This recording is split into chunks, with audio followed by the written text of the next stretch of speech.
प्रदेश के पूर्व मुख्यमंत्री डॉक्टर रमन सिंह कल बिलाईगढ़ विधानसभा के ग्राम पवनी के दशहरा मैदान में चुनावी सभा को संबोधित करने पहुंचे, जहां जांजगीर चांपा के लोकसभा के भाजपा प्रत्याशी गुहाराम अजगले के पक्ष में वोट डालने की अपील की। पूर्व मुख्यमंत्री डॉक्टर रमन सिंह के साथ विधानसभा के पूर्व विधानसभा अध्यक्ष गौरीशंकर अग्रवाल भी साथ रहे। डॉक्टर रमन सिंह ने सभा को संबोधित करते हुए कहा कि आपकी हर वोट प्रधानमंत्री के लिए तय करेगा। पिछले बार हमने छत्तीसगढ़ में 11 लोकसभा में 10 जीते थे, लेकिन इस बार हम पूरे 11 के 11 सीटों में जीत रहे हैं। साथ ही नरेंद्र मोदी पूर्ण बहुमत के साथ प्रधानमंत्री भी बन रहे हैं। गरीबों के लिए सबसे बड़ी बात, गांव के ट्रैवल बस्तर सरगुजा में नमक और चना की योजना को बंद करने के काम किया। आज इनकी हालत ये है कि 100 दिन में 7 बार कर्जा ले चुकी है। 10,000 करोड़ का कर्जा हो गया है। दिवालिया की स्थिति में आ गई। नौकरी लोग पेशा लोगों को तनख्वाह नहीं मिल रहा है, पेंशन भी नहीं मिल रहा है। 3 महीने से सब लोगों के बैंक में पूरे के पूरे जितने भी बैंक के अकाउंट में सब बंद हो गए हैं और पूरा ट्रेजरी में 0 अकाउंट आ गया है। क्योंकि प्रबंधन जानते ही, भूपेश बघेल के आते ही सड़क का काम, पुल का काम, पुलिया का काम, अभी जांजगीर के डॉक्टर सदम बता रहे थे क्या क्या काम हुआ है, क्या क्या विकास हुआ है। सड़कों का जाल बिछाने का काम से लेकर बाकी कामों के बारे में बताया। School, college, school, high school, महाविद्यालय की स्थापना हुई।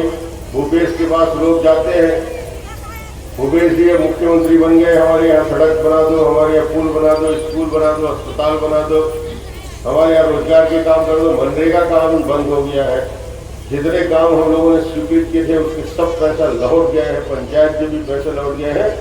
भूपेश बघेल बोलता है कि मेरा काम नहीं है, ये काम तो डॉक्टर रमन का था।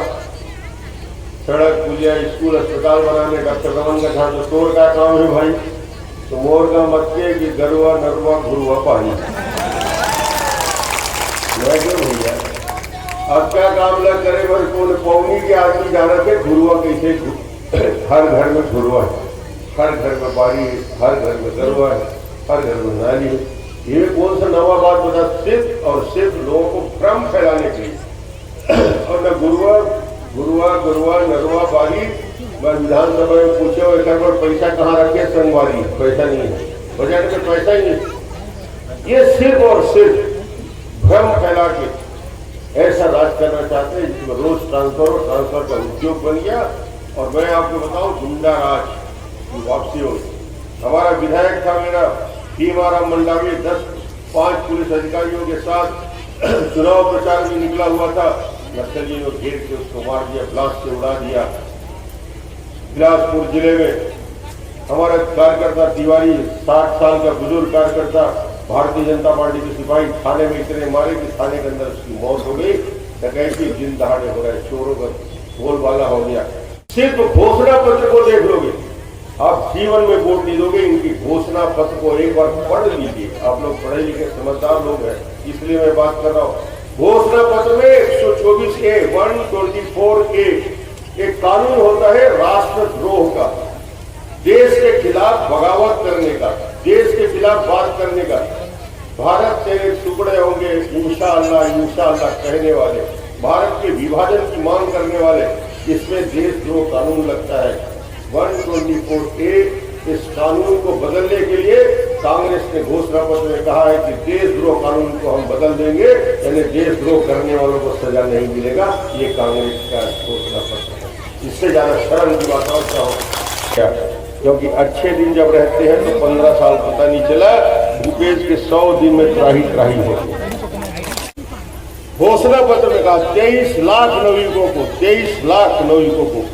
2,500 रुपया इनको मासिक बेरोजगारी भत्ता देंगे। 23 लाख में यहाँ कोई 23 नवयुवक भी बता दे कि 2,500 रुपया किसी को मासिक उनको महंगाई भत्ता, बेरोजगारी भत्ता मिल रहा है। एक को भी नहीं मिल रहा है। किसी को मिल रहा है? एक आदमी को नहीं मिल रहा है। 23 लाख का वादा किया था इन लोगों ने। महिलाओं के सामने जाके कहा था कि एक हाथ में गीता और एक हाथ में गंगा जल लेके खाया था कसम कि भैया हमारी सरकार बन जाएगी, 10 दिन में हम छत्तीसगढ़ में शराब बंद करा देंगे, दारू बंदी करा देंगे, दारू नहीं बिकेगा। महिलाओं ने उस झूठ के चक्कर में गीता और गंगा जल की कसम के सौगंध में सबने कांग्रेस को वोट दिया। शराब तो बंद नहीं हुआ है, रेट 1.5 गुना ज्यादा बढ़ गया। लोकसभा चुनाव में हमारे प्रत्याशी गुहाराम अजगले जी के चुनाव अभियान में जो एक एक वोट कमल में बटन दबा के गुहाराम अजगले जी को आप वोट देंगे, ये मानिए कि वो एक एक वोट इस देश के प्रधानमंत्री नरेंद्र मोदी को आपका आशीर्वाद के रूप में, एक एक वोट के रूप में होगा। एक एक वोट की कीमत। मोदी ने देश को सुरक्षा दिया, सम्मान दिया, गौरव दिया, गरीबों के लिए आवाज दिया, 1.5 करोड़ गरीबों के लिए आवाज दिया। और मोदी जी ने कहा है जिस गरीब को मकान नहीं मिला है उसको चिंता करने की जरूरत नहीं है, 2022 तक सबको लिए आवाज दे देंगे। 8 करोड़ शौचालय का निर्माण किया मोदी जी ने, 8 करोड़ शौचालय का निर्माण करा दिया, 7 करोड़ गैस सिलेंडर और चूल्हा दे दिया, 50 करोड़ लोगों के लिए 5 लाख तक के इलाज के लिए आयुष्मान भारत योजना दे दिया, जिसमें गरीब आदमी का बड़ा से बड़ा इलाज हो सकता है। तो नरेंद्र मोदी जी के काम, नरेंद्र मोदी जी ने एक एक व्यक्ति को चिन्हांकित किया, गांव गांव में सड़कों का जाल बिछाने, आपके जांजगीर से लेकर चांपा से लेकर पूरे लोकसभा में, पूरे छत्तीसगढ़ में नेशनल हाईवे, स्टेट हाईवे का जाल बिछाने का काम किया। प्रधानमंत्री ग्रामीण सड़क योजना को गांव गांव तक पहुंचाने का काम किया, विद्युतीकरण के काम को गांव गांव तक करने का काम किया। नरेंद्र मोदी ने जनता के बीच जाकर गांव गरीब और किसान के लिए प्राथमिकता तय की, किसान के लिए बेहतर व्यवस्था के लिए 6,000 रुपया किसान के खाते में जाए, मजदूर को 3,000 का पेंशन मिले। इन योजनाओं को नरेंद्र मोदी ने लागू किया। और ये कांग्रेस के लोग, ये जितना विपक्ष के लोग हैं, मोदी हटाओ, मोदी हटाओ, मोदी हटाओ। क्यों मोदी हटाओ? मोदी इसलिए हटाओ कि मोदी फिर 2019 में जीत गया तो आने वाले समय में ये सारे भ्रष्ट और चोर नेता जेल में रहेंगे, तिहाड़ जेल में इंतजार करेंगे। जांजगीर लोकसभा के चुनाव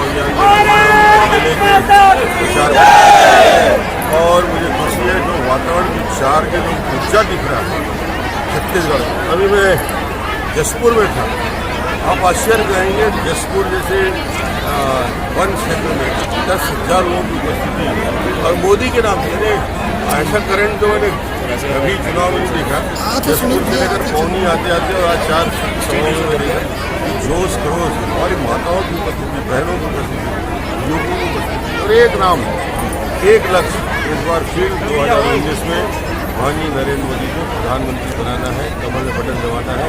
प्रत्याशी द्वारा अजगले को सहयोग तो मिलेगा ही, मगर बड़ा लक्ष्य को लेकर चलना है। और मुझे उम्मीद है कि हम इस बार 11 में, पहले 10 सीटें थे, इस बार 11 में 11 लोकसभा सीट भारतीय जनता पार्टी जीतेगी और पूर्ण बहुमत के साथ माननीय मोदी जी की सरकार। सर, सीएम भूपेश बघेल का बयान है कि जो बीजेपी ने प्रत्याशी तय किए, खासकर भोपाल की जो प्रत्याशी साध्वी प्रज्ञा ठाकुर, उन पर हिंसक होने का बयान दिया उन्होंने और बिलाईगढ़ में रहते उन्होंने एक पत्रकार पर चाकू से हमला कर दिया। अपने प्रत्याशी की हालत देखें, जो लोकसभा चुनाव में लड़ रहे हैं, कैसे वो जरूर बयान दे रहे हैं मोदी जी के लेकर। पहले छत्तीसगढ़ को संभाले, फिर मध्य प्रदेश को जाए, छत्तीसगढ़ के प्रत्याशियों को बोलना सिखाए कि कैसे बोलना चाहिए प्रधानमंत्री के लिए। For more news updates, do subscribe, like, share and comment. Clipper 28.